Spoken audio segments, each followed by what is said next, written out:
So this is a representative town meeting, education committee. It's a special meeting.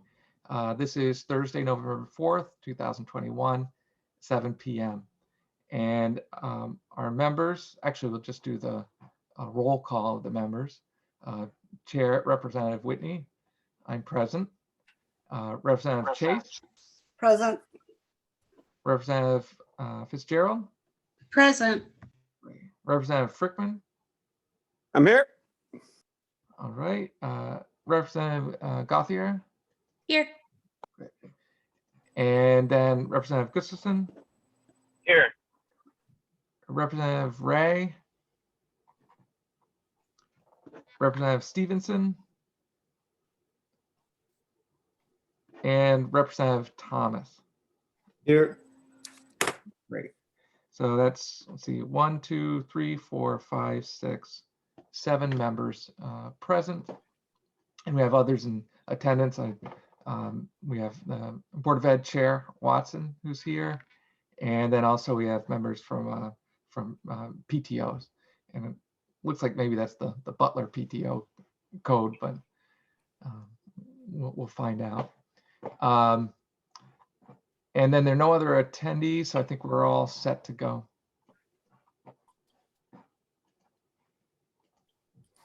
And we have quorum, should say that.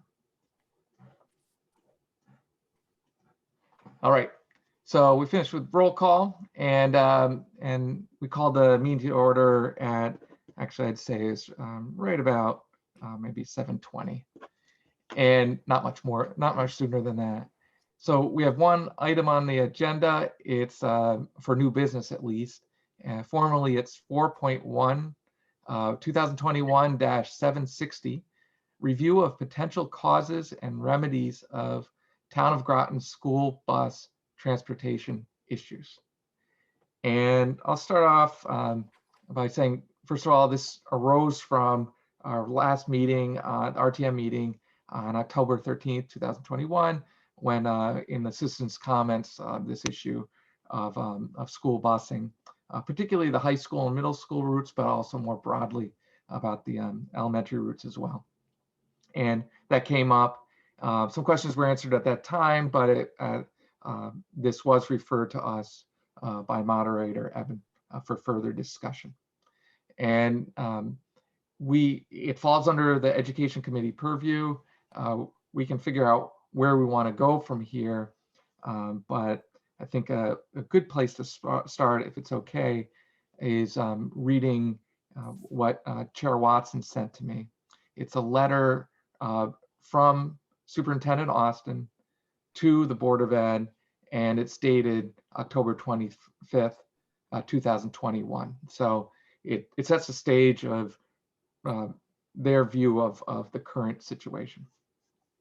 So I sent that out to the committee members. It didn't make it into the agenda packet. We didn't have that information at the time. So I'm going to start off just by reading it into record, because actually it's a reasonable length and has good informational points. And I'll note that Superintendent Austin could not be here tonight. I believe she's in Washington, D.C., accepting an award on behalf of the town and the Groton Public Schools for the Blue Ribbon Schools. So here's the letter: GPS bus transportation report to the BOE 10/25/21.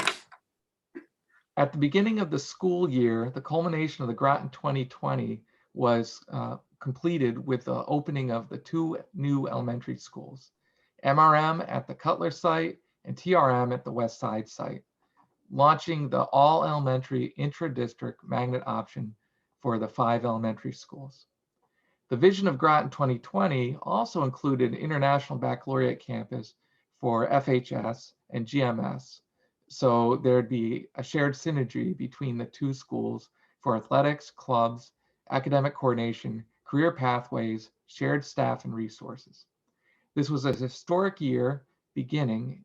It came to fruition after completion of a TransFinder bus transportation utilization study with a report that included a 2-tiered bus model recommendation. The 2-tiered model would accomplish the goals set forth by the Groton 2020 plan. During this past summer, we had not experienced any problem with transportation with all the camps, tutoring sessions, middle school and high school, summer school, and ESY program. So now we'll go into the second section of it. And this is timeline of outreach by Groton Public Schools, Central Office, and Superintendent. STA, Student Transportation of America, a Groton Public Schools contracted bus company, first notified Sam Kilpatrick, Director of Facilities and Transportation, about the bus driver shortage late in August, as there were 5 drivers short from the prior year. Not only did STA state they were down 5 drivers, but they also reported that they were experiencing call outs daily that left STA with as many as 11 drivers short on any given day, which was a quarter of the contracted fleet. At the start of the school year, STA indicated to Sam Kilpatrick and Mark Romano, Athletic Director 6 through 12, that they were not able to transport students to out-of-district games. So I asked Ken Knight, Business Director of GPS, to explore other bus companies around the state through the CASPO group in order to find a company that could assist with both after-school and school transportation. GPS hired first student for those runs until they could no longer assist us. Mark also reached out to the town to get support with the Parks and Rec vans with drivers and continues to see if additional town vans can be used. Ken Knight created a list in early September of the districts in our area that were also experiencing driver shortage.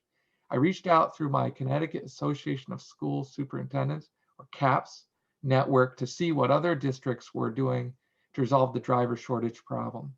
We met on a weekly basis at the beginning of the year with Fran Rabinowitz, the president of CAPS, who then sent out a transportation survey to all superintendents after hearing about the statewide problem.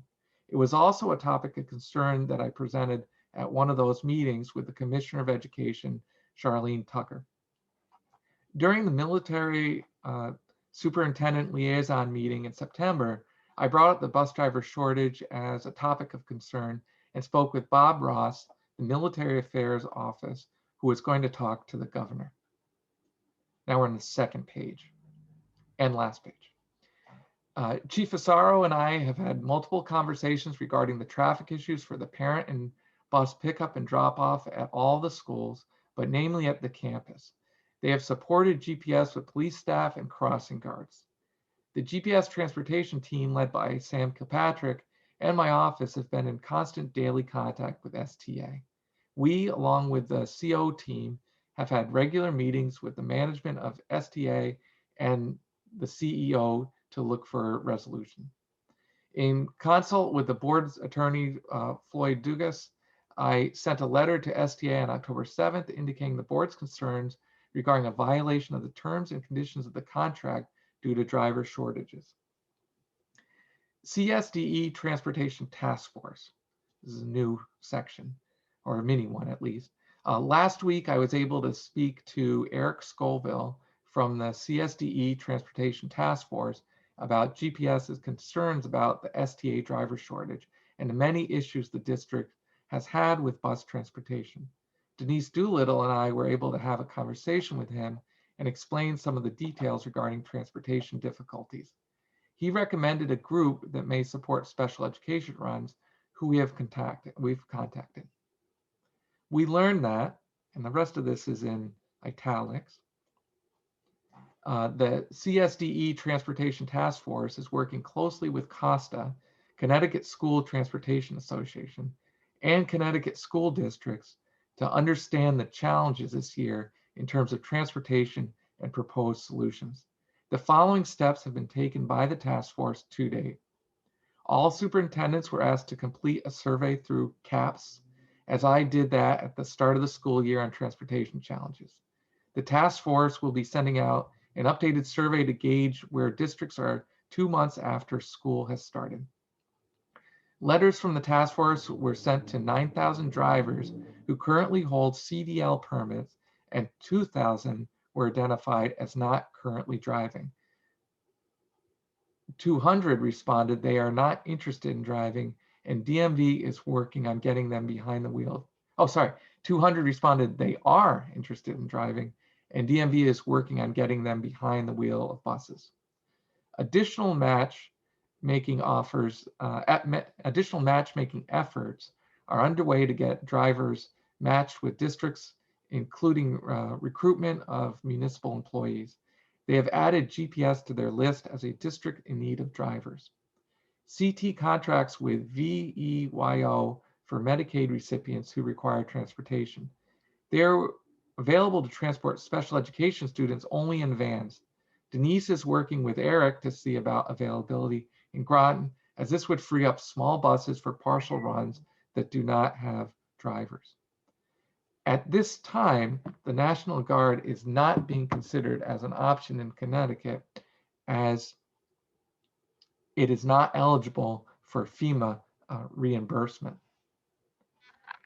And then this is the last part, it's not in italics. Progress is being made this week. STA has 3 additional drivers report this morning and are expecting an additional 3 additional by October 28th. Once they pass the test, which would bring us level service, but this does not include substitute drivers. And that's the end of the letter. And this was the GPS bus transportation report to the BOE 10/25/21 from Superintendent Austin. So I think that gives us a current state, at least of the bus driver shortage situation. And it's a reasonable launching point as any to start a discussion on the issue. So we'll go around the committee members first, and we can recognize other people after that.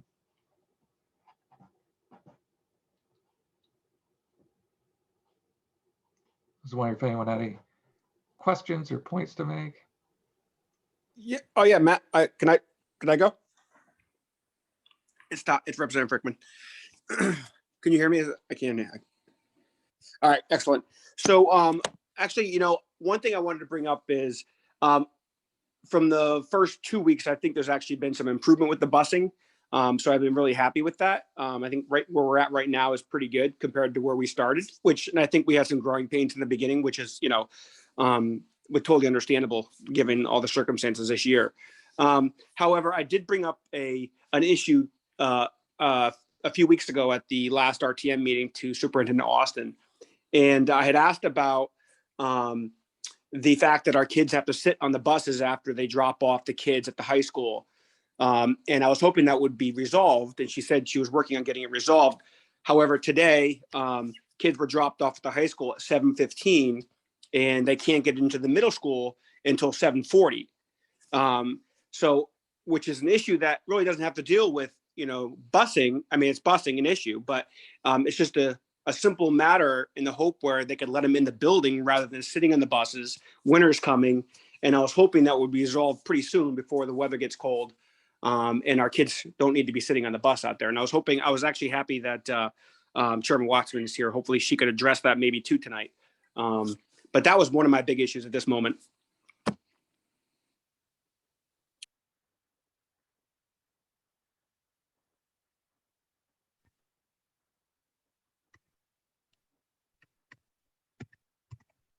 Sorry, couldn't find my unmute button. I'll recognize Representative Fitzgerald next. I just wanted to point out that when buses are sitting in front of any school, they can only idle for 3 minutes. So they would at some point become cold buses. Representative Fitzgerald? Can I speak now? You're all set? Okay. I asked the chairperson when the initial agenda was sent out, what jurisdiction the RTM, specifically the Education Subcommittee, had. And he indicated we'd talk about it at the meeting, which is probably is correct. So I went to the RTM rules for an answer. 6.4 is committee responsibilities. It's their responsibility to ask questions, gather information, and be fully informed about the operation of town functions within their purview, particularly as related to the RTM's budgetary authority. Number 5, the committees may initiate or propose RTM action on issues in the committee's purview. I looked further in the town charter and I found what I think was the answer to my question. The town charter section 4.1.3 states the RTM and its members shall not give orders to any subordinates of the town manager or the Board of Education, either publicly or privately. So while we have the ability to listen to our community's concerns, and we should, I do not think that this committee has the jurisdiction over this issue. That's it. Thank you. Thank you. I'll respond to that actually first in terms of the RTM rules. So that's section 6.4, committee responsibilities. You read item number 5, initiate or propose RTM action on issues in the committee's purview. This is the education committee. It's an education issue. But right below that's number 6, perform such other functions as may be assigned to them by the moderator or the RTM from time to time. And that's definitely where we fit here, because it is referred to us to take up this issue. And so that's clearly where we have standing to have this meeting. What we do about the issue, then we do have to watch out for what you're saying about the what's in the charter. That said, if you read that, it doesn't say anything about what we can say to the Board of Ed, actually, because they're not subordinate to the town manager. And so we can, as RTM, communicate to the Board of Ed in several ways, as we do already in terms of a liaison meeting. And actually, I think a liaison meeting would be another great venue for this. However, those tend to get canceled. And I think it came to the RTM through citizens' comments, and then other members spoke up. And so the RTM often is a sounding board for issues that when people aren't feeling like they've been heard sufficiently. And so that's why we're discussing the issue. What I could see coming out of this committee is some sort of resolution. It's not my plan to propose one, however, but that would be in keeping with what other committees have done in similar issues. I'm a little confused. Yeah. Because it says shall not give orders to any subordinate of the town manager or Board of Ed.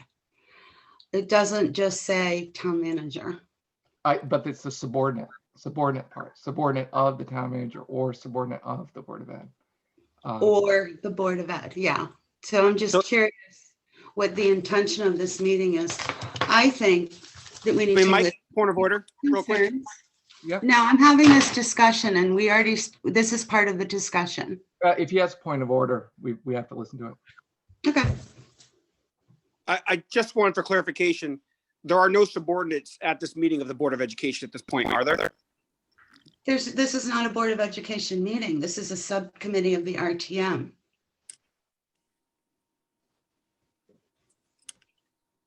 I know. Sorry. I'm sorry, Representative Frickman. Having a discussion is not giving orders to anybody. It's having a discussion. So I actually do agree with you. I'm not sure what our purview is here. But my question, I have my hand raised ready for a question and we'll get to that. But the point of order is we're having a discussion. We're not right now giving any orders and we're not instructed to give any orders. From my experience on the Citizens Oversight Review Committee for the police, we were kind of in the same situation. We generated a report, but we did not give any orders. We gave recommendations, which are quite different. Yeah, I was under the impression that we're just going to be asking questions and trying to come up with a root cause here, not actually ordering anybody. So when I brought up my point about the kids sitting on the bus, it's really a question and hopefully a resolution or an answer possibly. I don't know how we can answer that question. I guess I'm confused about what our role is here. Well, I don't think we can answer that question, but I mean, Chairman Watson is here. Hopefully, maybe she could help address it. Okay. Actually, that's so I will say this. My sense is we're not going to come out of here with a resolution. We are free, any member on this committee is free to craft one and propose one either at this meeting or a following meeting or at the RTM meeting itself. But it is clear to me that we do have standing to discuss this issue. And I disagree well, respectfully. there's no action in a discussion. Like if we don't vote on something, there's no action taken. So, and if you'd like not to discuss it, that's fine. But we can go forward and discuss it. My reading of the rules, both the rules and the charters, that we're on firm ground there because it's been referred to us by the moderator, and that's enough. Okay, I disagree. Okay. So actually, I see your Representative Thomas. Are you commenting on this issue or? Yeah, actually, I think it's I have some relevant experience in this department as chair of the Cork of the Civilian Oversight Research Committee.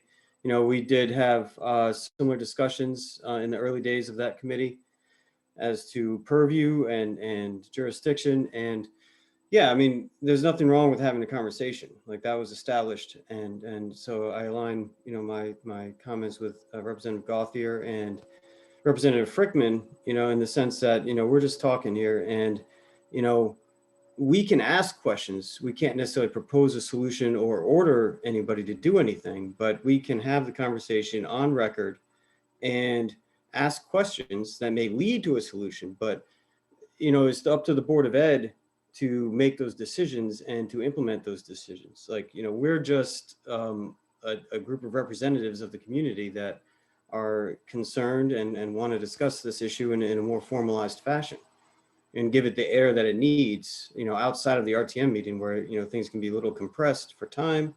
So I can understand the concerns, as far as like looking at the technicalities of the charter and all that, but I also think we, have a duty to carry this conversation forward, as representatives in the community. I firmly agree with you, Chair Whitney, as far as like, we're on firm ground here, especially since the moderator referred the issue and to the committee directly with the idea of discussing it. And I would definitely echo Representative Frickman's question, which I think I don't want to put, speak for him, but what I thought I heard was the question is like, is there any way to get the kids off the bus and into the building at the middle school as soon as the buses arrive at the middle school, like within short order, just to get them off the buses and relieve that stressful moment and that weird in-between zone? Is that possible? That's exactly what I was asking. Thank you, Representative Thomas. You're welcome. And at this point, Chair Watson, you're free to respond to that if you have information you'd like to add. Also, you can stay just as a listener. It's up to you.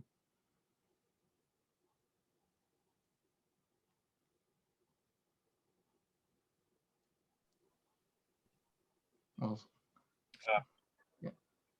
This is Representative Gustafson. Can you hear me? Hold on, Representative Gustafson. We're Chair Watson. Just come on unmuted.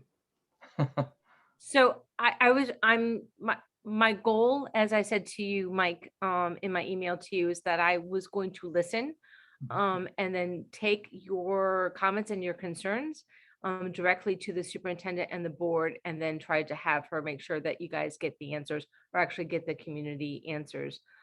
Specifically to the Groton Middle School drop-off, that has been a cog, and I know that Superintendent Austin and Principal Bass have been working really hard at trying to make that happen. Sometimes it's happening much more smoothly than others, but I am putting down that today's date, it did not work, and I will be reporting that back to her and the board. Thank you. And you know, if there are questions that are brought up and you'd like to answer them, feel free to, or speak to them. Also, if not, feel free to do that too. Yeah, And so thank you for my, being my goal, sorry, I keep on, Lauren, I keep on interrupting you, and I totally apologize about that. I just want to make sure that I give you guys the most up-to-date and correct information. And so if I don't feel like I have it, I don't want to speak to it, because that just doesn't help the situation at all. And so that's why I'm trying to be I'm not trying to be cagey. I just want to make sure that I get the question. And if I don't feel confident that I got the answer, like to Representative Frickman's question about Groton Middle School, I know that there's active conversations about that in terms of the drop off. I know that that is an active concern for the Principal Bass and for the superintendent, but I don't know all those details. And so I feel if I would to like make a guess about those details, I would be adding to the confusion. And I know I can be confusing all by myself. And so I don't want to add to that. And so, sorry, I thought I had spinach in my teeth. That's why I was not pictured. But I will now picture myself. So I apologize. And Lauren, thank you very much for your grace for letting me interrupt you.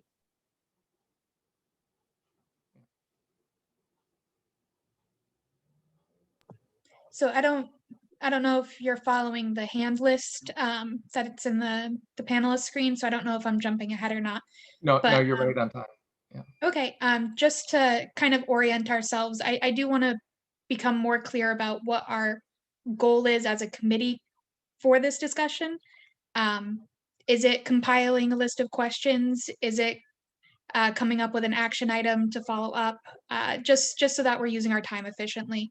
And not kind of circling around ourselves, since Chairman Watson very fairly stated, she's here to listen. We're here to fire off some concerns that we've collected from our constituents. Can we just get a consensus as a committee what we're trying to do here tonight? Yeah, and I think it'd be a spoken one rather than taking a vote on it. For me, I'd prefer the former, where we're kind of fact finding, but more viewpoint finding, and come up. The tenor of our committee report would be: we had this discussion, we questioned actually what we really could do, right? Or members question that, and then we came up with these issues or these questions that are outstanding that we'd like to see answered, and just put it forward like that, rather than voting on a resolution or really any firm action. I think our main product is really the report minutes, where we'll have this discussion contained with substantive bullet points, and that can structure it basically by giving that report.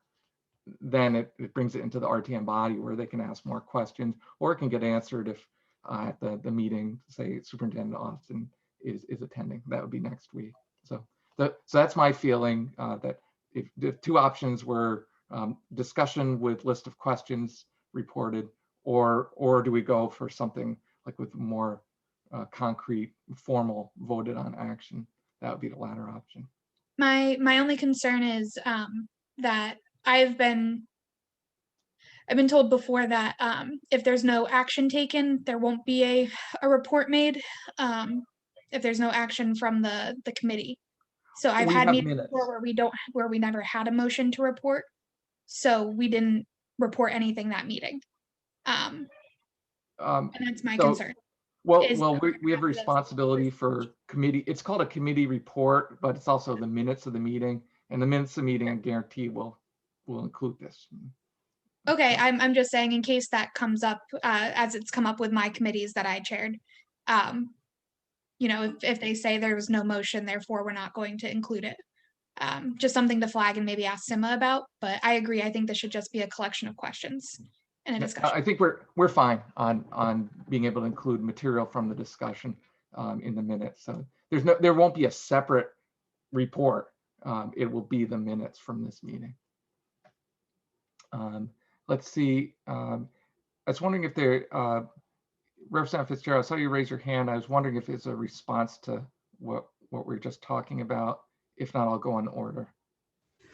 No, it's a concern that I would like for us to consider, that we may be setting a precedent where if a citizen has a concern about the school system, that they would come here rather than to the Board of Education and speak to them. I think we've got citizens petitions in there for a reason. It's entirely open to what they can discuss. So I think that precedent's long since been set, that they can bring up any issue relevant to the town, to the RTM, to the town council. Board of Ed, I would guess it would be just education issues, but so I wouldn't be concerned about setting the precedent because I think it's already there and established. Representative Gustafson, you had your hand up for a long time. Yeah, thank you. I just wanted to add on to something Representative Frickman said. Not only is it an issue before school, but after school, the high schoolers go in the opposite direction. Like I have a kid in the middle school and high school, so the bus ride home, the high school students have to wait for a period of time at the middle school. So that's pretty much the same concern, but at the end of the day. And also, somebody had mentioned what the root causes would be.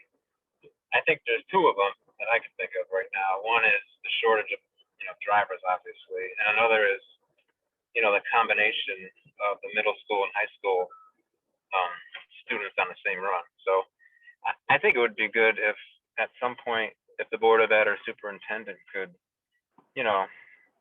halfway through the school year or at the end of the school year, whatever it may be, the time, if they could do like an analysis and see if is there a big cost savings in this whole combination of bus routes, or should they look at maybe going back to the way it was before? That's what I would say.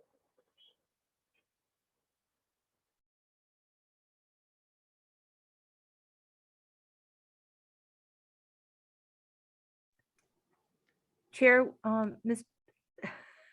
Mike, is it your understanding that you would want me to answer when I know the answer? Would you want me to wait until you've gone through your panelists? Because this is your committee. So can you please school me? Oh, sorry. Can you please school me in how you want me to sort of handle that or handle when questions arise?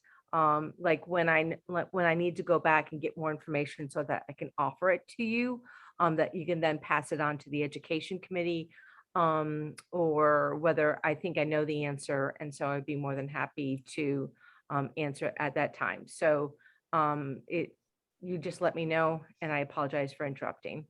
Oh, no, it's fine. I think actually to avoid an overly clunky process that you can add information or insight as you have it. I think it's just easier. Otherwise, every time I might be asking, and do you have an answer for this? and that might take a while, or I might just not think to do that. So yes, by all means, if you have information. I would love to. So the Board of Education, if you would take a look at all recordings, all agendas, both on the committee, the whole, the R2 committee, the whole meetings, and also our business Board of Education meetings, we actually have an update on transportation because this is such a hot button issue and that we want to know. My sense is that we're asking for the superintendent. I'm only one person, but we're asking for the superintendent to continue to evaluate with her staff about how this is going and how we can make it better. In terms of staffing, my understanding as of this morning's conversation at 7 o'clock with Superintendent Austin is that her understanding is that STA is at level staffing. Yeah, staff. Yeah, I don't know what the word is. So that means that there is a bus driver and a bus one-to-one ratio. The issue is that there's no substitutes. And so at least the SDA has gotten to the point where they actually have level staffing. So that's the good news about that. In terms of going from the 3-tier, which was the elementary, the middle school, and the high school, it was, and when we went to the 2-tier, it wasn't, the focus was to go to our 2020 plan, which was the campus, middle school and high school. But most primarily, it was to go to meet the demands of having a 5 elementary magnet school. And we would not be able to meet anything with having a 3-tiered I call it 3 tiers. I'm sorry. That's just how they have taught me how to think about that. 3 tiers in terms of the first tier is high school, second tier is middle school, third tier is in terms of busing. And so the reason why we've gone to 2-tier is, one, to have the campus for the high school and the middle school. And once again, Representative Gustafson, I'm writing down that your concern is about the opposite issue, which is in the afternoon, about where the high schools have to sit. I don't have the answer to that, and so I need to get to that. I do know that one of the true reasons about why we went to the 2-tier program was to really meet getting our magnet schools, so that we could have kids who were from the city of Groton side go to the Mystic, the Mystic River school, and or vice versa into all the other ones. So that's why we went to that. And also we had multiple meetings in the summer talking about that in terms of looking at the 2-tier busing.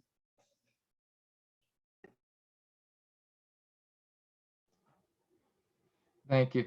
And actually, as far as that halfway through the school year thing, in terms of the budget process, actually we'll, as an RTM, see next year's budget. And I think the evaluation of how it's been happening this year and the cost that will go forward into next year. So I think that evaluation process budgetarily will have to happen sort of naturally.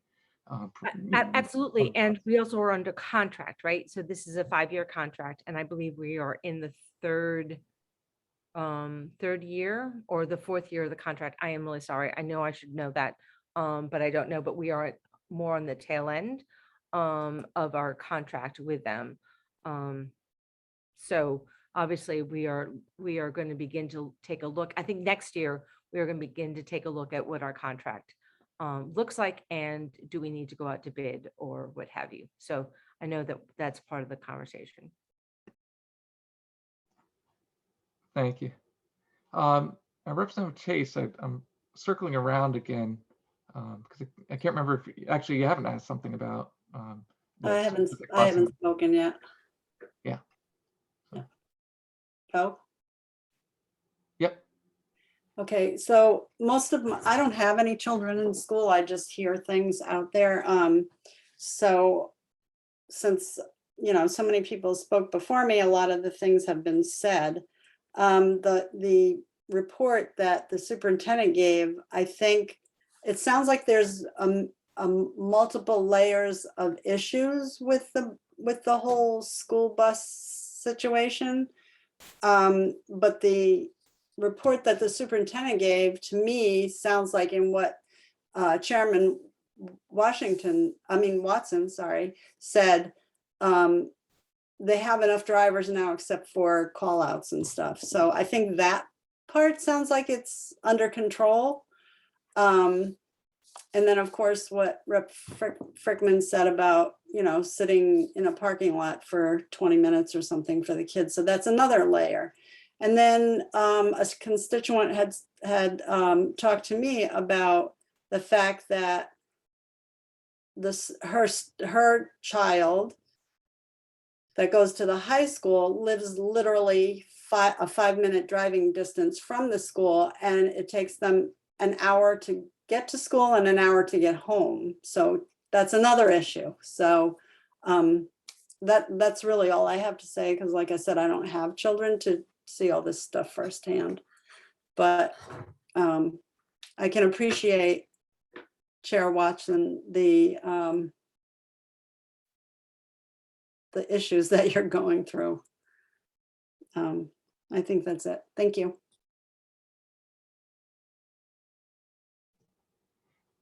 Thank you. We are Um, continuously working. We're continuously working on the longevity. And I think that in some ways that has gotten better, but that is something that gets discussed. But once again, everything has to do with what happens with SDA in terms of whether they have drivers that are available in the morning, but then they are not available in the afternoon. So it's a dance. And so, but I do appreciate Representative Chase, your comment about this is a complicated situation because we're good people and very smart people in Groton, and also the bus company. And so if it was a simple problem, I think that this would have been resolved. But there's a lot of sort of complexities to that, and I'm not trying to hide underneath the complexities. I'm just saying it's pretty complicated, and stay tuned. But thank you very much. Thank you. At this point, I'd like to recognize Kate Chanin. She's a PTO representative. She's in attendance and was invited to the meeting. So I'd like to have her speak if she'd like to and ask questions or raise concerns. Thank you for recognizing me and for including parents in this conversation. I am so appreciative of everyone's efforts to get kids to school on time and safely. I know it's got to be an incredible challenge because we have buses crisscrossing the district, and I can see them every morning. And my child attends the Thames River School, which is on the other side of town. And, you know, on certain days early in this process, it took them 45 minutes to get picked up in the morning. And the bus drivers have all been wonderful and they've all been doing their best. But I can share what I've learned from multiple conversations with different bus drivers on our run, as well as STA representatives who were always quick to answer the phone and give us whatever information they could. And it seemed like a lot of the early troubles, which have mostly resolved. I can say that for the most part, it's all been much better. My child is now getting picked up at 8 o'clock in the morning. He gets to school at 9, so it's an hour-long commute for him. But it's a 15-minute commute on the reverse end, so it's not as bad. But the drivers mostly the replacement drivers have early on complained that they didn't have accurate run sheets. So they didn't know that the Noank Bridge was closed, which has been closed for several months, I believe.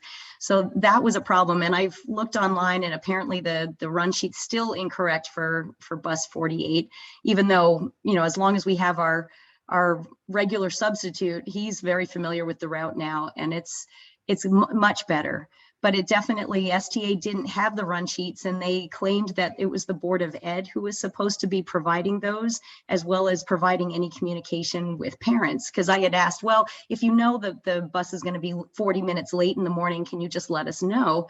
And they said, we can't reach out to parents, but the Board of Ed can. And so we did get our first call last Friday, but it's, so that's an improvement, a great improvement. And I think perhaps better communication with SDA might go a long way.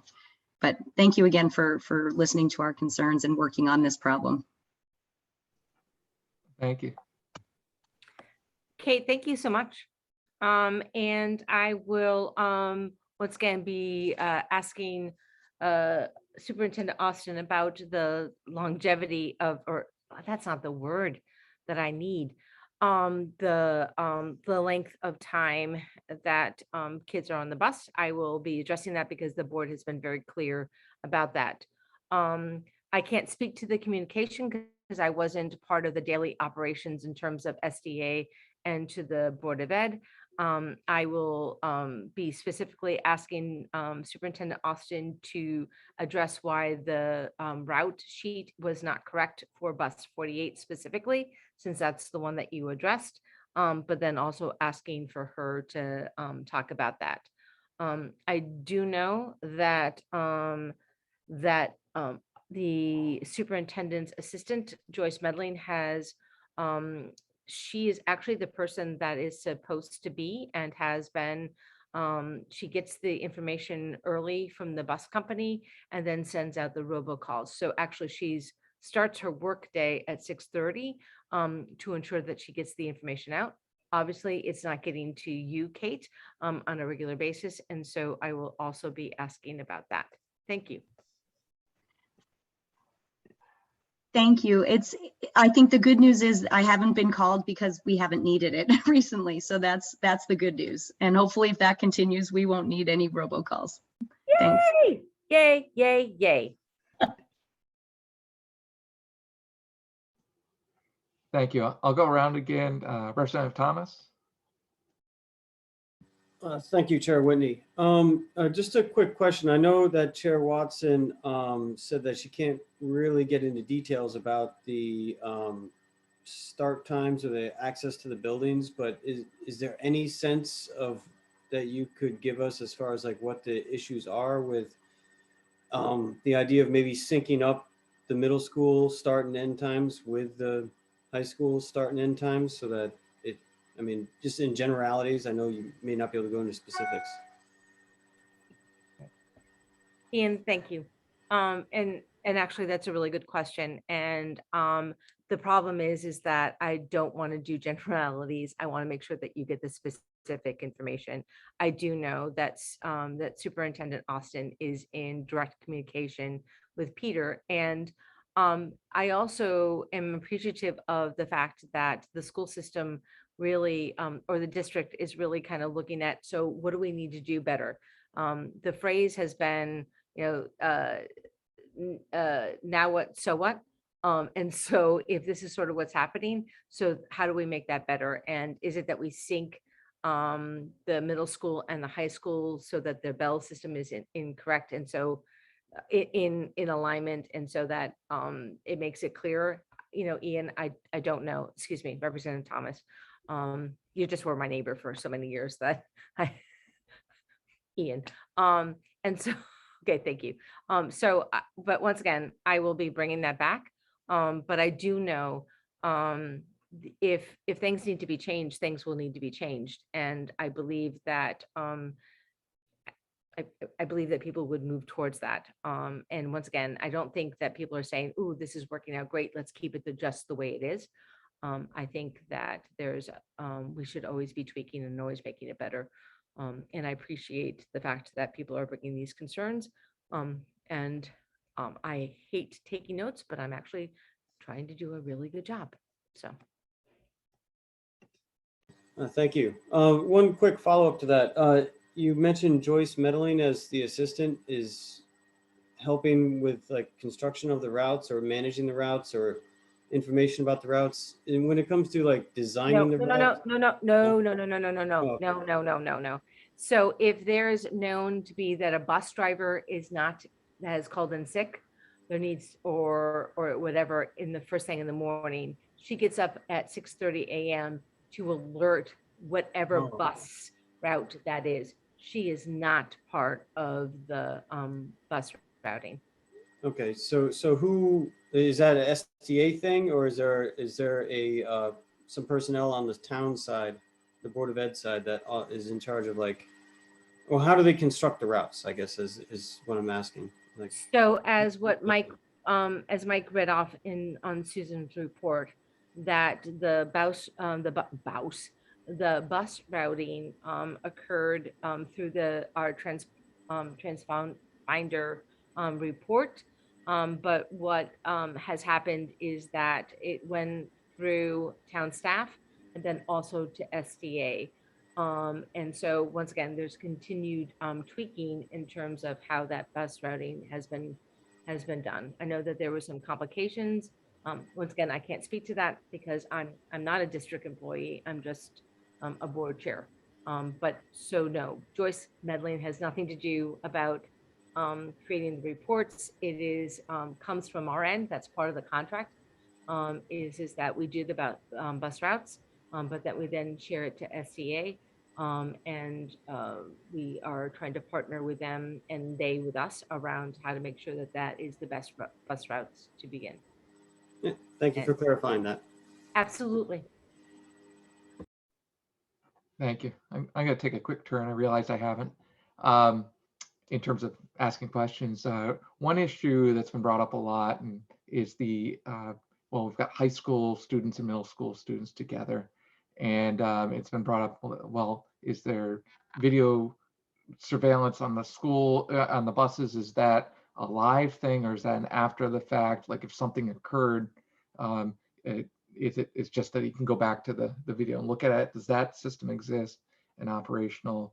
Is there a live system? And is there any thought to putting monitors actually sitting, like monitors people sitting on the buses? Because it does occur to many people that there's a lot for a bus driver to do just to drive the bus, let alone have to monitor all the kids. Obviously, we would want the bus drivers to be focusing on driving because that's the only way to do safety. I'm not quite sure how to specifically answer all of your questions, Mike, in terms of the live feed. And so I think I know the answer, but I don't want to do a I think. I want to give I know. And so I am going to specifically ask Superintendent Austin to give me the information around the video monitors. Does every bus have them? And what is that looked at? I just want to also, with that said, so I'm going to get that clear information for you. That's my commitment to you. I do want to let you know that with lots of assurance we were given at the very beginning of the summer when it was approached to the board to do this 2-tier system, that this was going to work and that it was going to be okay, and that many school districts have high school and middle school students being transported at the same time. But I will absolutely get you the information about the live feed.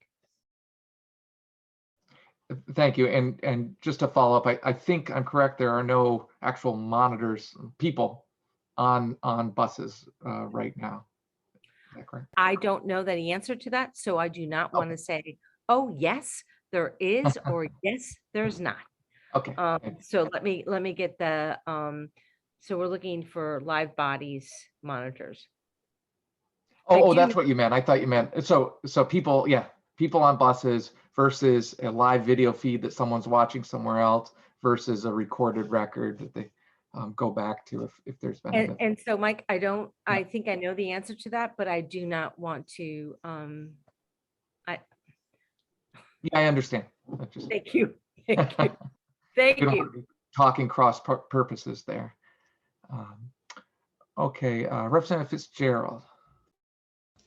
No questions, thank you. Representative Frickman. Yeah. Thank you. So I just had it's actually a follow-up to what Representative Thomas mentioned earlier and Chairman Watson said earlier too. So it was mentioned that about the traffic as well. I know that's kind of a connection to busing. I know we're talking about busing right now too. But one of the issues I've seen in regards to the middle school is that, and this is kind of a follow-up to my first question, that they can't get into the building until 7:40. And one of the issues I've also seen is that the drop-off for middle school is really only 15 minutes, which is going to create a massive traffic problem as people squeeze in for 15 minutes. And I don't know what the answer is, but one of the possible solutions would be to open up the school earlier to let the kids off the bus into the building and also allow parents to have a longer period of time. I remember at Butler, we had a half hour to drop off kids in the morning for elementary school. And I'm not sure why the middle school is only 15 minutes. So I don't know what the answer to that is, but maybe a possible solution could be opening that building up earlier, let the kids off those buses and inside to stay warm. And that's all.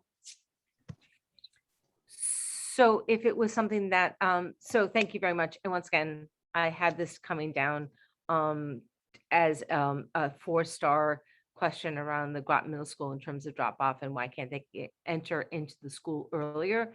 And so I will try to make sure that I get that answer to you as soon as I can. Thank you. And I'll just briefly add to that. If students can get in earlier, it occurs to me that it's more time to have a school breakfast. And I know that's an important part of the education system that Groton Middle School provides. It's wonderful. And I'm assured that everyone is getting their breakfast, because a great way to start the day, is it not?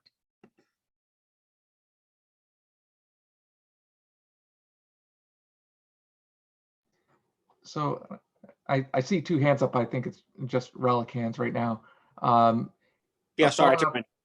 It's fine. I never lower my hand. So along with the traffic issue, there's usually a police officer out in front of the entrance to Fitch, sometimes directing traffic if it's needed, sometimes not, and another one at the light up at the top of the hill, and that works out well. I gather they've been doing that for years, and it seems to work out quite well, at least the way I'm going. But then down at the bottom of the hill with the entryway to Grasso Tech, and that's where the parents come in and out, that really backs up. And part of it is because it's a narrow drop-off window for sure. But it seems to me like it seems to me that something might be done with the traffic light there at those times of day, because it really does back up to the point of gridlocking the inner stop signed intersection. So that's one part that I'm not sure they've looked at that back end of it, but there are a lot of parents dropping off, probably because of the current overall pandemic situation, probably because of concerns of, well, the buses right now have been late and taking a long time, and also just the middle school, high school mix. So because of that, there is quite a stream of drop-offs, both the high school and the middle school. But the high school traffic, at least out in the roads, is managed. It doesn't seem like that parent drop-off or pickup, or actually after the drop-off and pickup, that doesn't seem like it's gotten attention in terms of having an officer there. So just to be clear, Officer Fasaro, or Chief Fasaro, and the superintendent has been in contact in terms of how to do the traffic light at the Grasso Tech Route 1 intersection, and it hasn't been running smoothly. And I think that is an issue that the board is aware of. And I do know that Superintendent Austin is in conversation with Chief Fasaro about that. And so I am writing that down as one of the points that comes through, so that we can try to make sure that even if I would love for it to be cured, but at least the answer to that. And so the other thing that I do want to say is I really appreciate your thoughtfulness around is a lot of the reason for the bottleneck is because of the pandemic, and that we have a lot more parent drop off and pick up. And would this be different if we were doing this in a pandemic? I don't have a crystal ball. And I know Susan Austin, as the superintendent, is an amazing woman, but I do believe she also does not have a crystal ball. So we don't know what that answer is to be. So I think that is something that the board also kind of questions, and we will know as the years go, as we go through the year. But I have brought up, I've written down the concern around the traffic light as something that to talk to her about. Thank you. There's one more bottleneck for parent pickups, actually at the high school, and I'm in it a lot and I don't see a way around it, but I will bring it up. At the students are released, I think it's 2:22, and they'll come out, they'll either get in their own cars or get in a parent car. And there's basically like maybe a 5-minute window where cars can then leave Fitch, because after that, for good safety reasons, everything's stopped, and then I call it the bus parade. The parade of buses comes through to go to the middle school, and it's all of them. This doesn't happen in the morning because it's a more, buses are arriving as they go, and so it's only an after school thing. It's basically a 15-minute time between when a student's released to when they could actually conceivably, except for a few early people, conceivably drive off of campus. I don't know the way around it as things are currently designed, but it does bring up, I think, and that seems like it's always going to be there. And so is there some redesign, like for longer term, of pass through from the middle school to from the high school to middle school, which isn't open to cars right now for what I think is good reasons, or redesign driving around Fish, because something could be done there. I have no idea what it is. So. Yeah. So I hear you, and I happen to work across the street from the East Lyme High School, and I am never going outside of by car outside of between 1:30 and 2:30, because there's no way that I could cross traffic because of the buses and the parent drop off. So I wonder if that's inherent to a high school issue. But once again, I will bring this up as a concern that there seems to be a huge bottleneck at the end of the school day. Thank you. And it's just a time concern. It's not a safety concern on that end, I think. And once which is again, I hear you, because I was charged with a late fee for my dental appointment because I couldn't get out of my own parking lot, my work parking lot, to get to the dentist office because of bus traffic for East Lyme High School. So I get it. I hear you. Representative Fitzgerald, you got your hand up? No, I think that was left over from before. Thank you.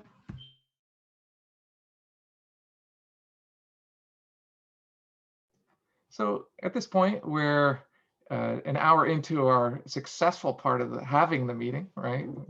After the technical difficulties. So welcome any other questions, comments, concerns that anyone would like to raise, but there are no hands raised. So. I have a housekeeping question, or whatever you want to call it. So when Chair Watson gets all this information gathered, I assume that she will send it to you and you will send it out to the rest of the committee? So this is my goal. My goal is to make sure that I have heard everything that you've asked. And then my goal is to then report it back to the superintendent and to the board. And then to give a report, or either to ask that at some place that Superintendent Austin then sends this information to the RTM and to the board, because clearly this is not just an RTM issue or a Board of Ed issue, that this is a part of our community, and how can we talk about this? I am very thankful that the partnership that the RTM has done tonight around a very complicated, and I really do appreciate, Kathy, your comment about that this is complicated and that this has some complexity to it. But I do appreciate the partnership. And all that I ask is that before I sign off, if I make sure that I've got all the questions and concerns, so that I can then be fair in reporting them. So let me know when I can do that. That would be fabulous. I think we're right about there, but I will say there are many options to get the information back to the RTM, and as we at our next meeting, there is the superintendent's report, could be done there, or could wait till we provide the minutes, and then the answers could come there, or if they're not available, they could come later. So that's a good venue for it at the next meeting. But as you say, written responses would be fine, of course, as well, or instead of that. I just remembered one very important thing. I do want to say that this is a public meeting. We're talking about buses, and we're talking about the issues and growing pains of a new system, and also the busing problems that are really plaguing the country. That said, there's a lot right with the school bus system. It gets so many kids to school and home safely every day, and that depends on, of course, the bus drivers who do a wonderful job, and our new ones coming online to do that too, and of course to the whole public school system and the Board of Ed for designing it and implementing it too.